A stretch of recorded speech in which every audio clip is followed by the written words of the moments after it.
33. 깜빡임이 없는 눈. 질문. 눈을 감으면 몸이 사라지면서 안팎의 경계도 없어지는데 눈을 뜨면 현상이 보이면서 내면이 사라지고 안팎의 경계가 분명해집니다. 이것을 어떻게 보아야 하나요? 답변. 내면을 보는 것을 본질이라고 하면 육안으로 보는 것을 현상이라고 할 수 있습니다. 내면만 볼 때는 안팎이 없이 경계가 없어 고요가 유지되는데 육안을 뜨는 순간 현상이 펼쳐지면서 내면은 사라지고 안과 밖으로 분명하게 갈라지는 모습입니다. 이것은 분열의 전형입니다. 마치 안을 보려고 하면 밖을 보지 못하고 밖을 보려고 하면 안을 보지 못하는 것과 같습니다. 동시성이 아닌 것입니다.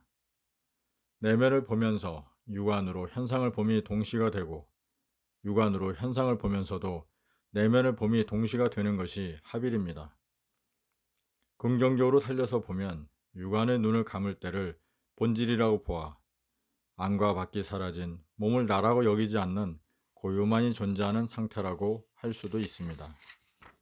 그러나 육안을 뜨는 순간 무너지는 내면이라고 한다면 그것은 불완전한 내면입니다. 있다 없다 하는 내면입니다. 이것은 온전한 내면이라고 볼 수 없습니다. 육안의 눈을 한번 깜빡이는 순간 참으로 짧은 찰나지간이지만 아무리 짧은 시간이라도 시간은 시간입니다.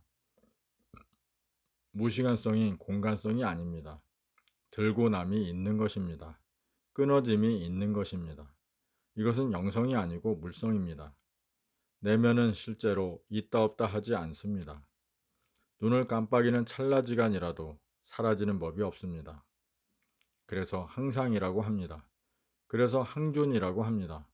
실제 생겨먹은 대로 항상 합니다. 쉬운 예로 육안으로 보이는 하늘도 단 1초라도 있다 없다 하지를 않지요.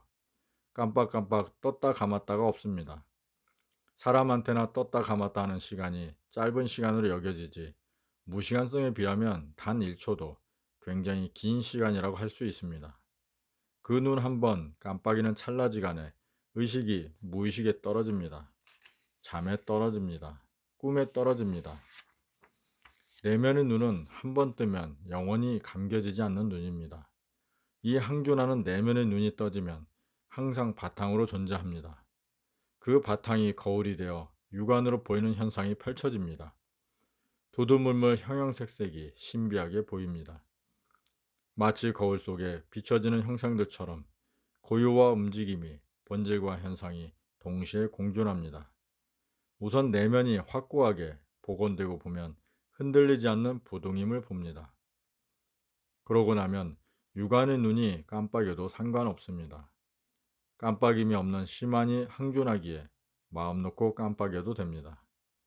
눈 한 번 감아 지워버리고 눈 한 번 떠서 창조하지요. 어찌 보면 시만과 육안은 닮아 있습니다. 공간성 안에 시간성이 운행되듯 시만 안에 육안이 현상을 펼쳐냅니다.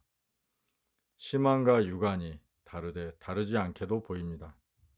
눈은 눈이로되 한눈과 두 눈의 차이로서 동시 공존합니다.